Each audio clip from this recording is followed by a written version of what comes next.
ഇടുക്കി തോപ്രാംകുടിയിലെ സംഘർഷവുമായി ബന്ധപ്പെട്ട് police കസ്റ്റഡിയിലെടുത്തവരുടെ arrest രേഖപ്പെടുത്തി. 8 പ്രതികളെയും സംഭവ സ്ഥലത്തെത്തി തെളിവെടുപ്പ് നടത്തി. ഇടുക്കി ഡിവൈഎസ്പി ജിൽസൺ മാത്യുവിന്റെ നേതൃത്വത്തിലുള്ള പോലീസ് സംഘമാണ് പ്രതികളെ തെളിവെടുപ്പിനായി എത്തിച്ചത്. കഴിഞ്ഞ ഞായറാഴ്ച രാത്രി ഇടുക്കി തോപ്രാംകുടിയിലെ ക്ഷേത്രത്തിൽ ഉത്സവത്തിനിടെയുണ്ടായ സംഘർഷവുമായി ബന്ധപ്പെട്ട് മുരിക്കാശ്ശേരി പോലീസ് 8 പേരെ കസ്റ്റഡിയിലെടുത്തിരുന്നു. ക്ഷേത്രാങ്കണത്തിൽ ഗാനമേളയ്ക്കിടെയുണ്ടായ സംഘർഷമാണ് സംഭവത്തിന്റെ ആരംഭം. പോലീസ് എത്തി ബഹളമുണ്ടാക്കിയവരെ സ്ഥലത്തു നിന്ന് മാറ്റിയെങ്കിലും 1 മണിക്കൂറിന് ശേഷം ടൗണിൽ വെച്ച് തോപ്രാംകുടി സ്വദേശിയും ടൗണിലെ ലോട്ടറി വ്യാപാരിയുമായ കുഴിക്കാട്ട് വിജേഷിനെ ഒരു സംഘം ആളുകൾ ചേർന്ന് ആക്രമിക്കുകയായിരുന്നു.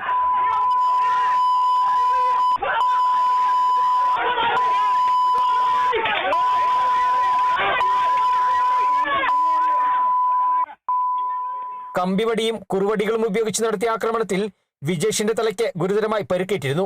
ഇയാൾ എറണാകുളത്തെ സ്വകാര്യ ആശുപത്രിയിൽ അത്യാഹിത വിഭാഗത്തിൽ ചികിത്സയിലാണ്. ആക്രമണത്തിന് ശേഷം സ്ഥലത്തു നിന്നും രക്ഷപ്പെട്ട് കടന്നുകളഞ്ഞ 8 പേരെയാണ് എറണാകുളത്ത് നിന്നും മുരിക്കാശ്ശേരി പോലീസ് കസ്റ്റഡിയിലെടുത്തത്.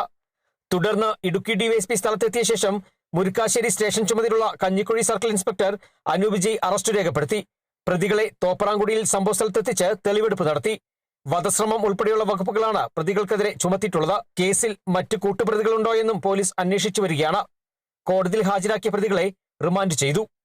Kerala vision news, Idukki.